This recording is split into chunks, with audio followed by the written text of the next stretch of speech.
Hey everyone, welcome back to another exciting crypto tutorial. Today, we're tackling how to transfer Cardano from Bitmart to Coinbase Wallet in 2025. If you're holding Cardano on Bitmart and want to move it to Coinbase for better security or easier access, you're in the right place. This process is straightforward, but always double-check details to avoid any hiccups.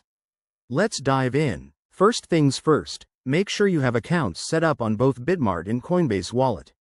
If you don't, head over to their websites or apps and create one. It's quick and free. Once you're logged in, start by checking your Cardano balance on Bitmart. Go to your dashboard, find the Cardano section, and verify how much ADA you have.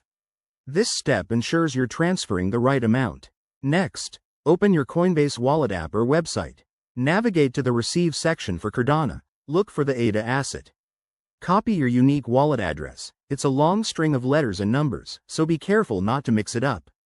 Pro tip: double-check that you're using the correct network, which for Cardano is typically the Cardano mainnet. Now, back on Bitmart, go to the withdrawal page. Select Cardano from the list of assets, paste in the wallet address you copied from Coinbase, and enter the amount you want to transfer. Remember, there might be network fees, so factor those in to avoid surprises. Review everything carefully: address, amount, and fees, then hit confirm. You'll likely need to complete a two-factor authentication step for security. After initiating the transfer, sit tight.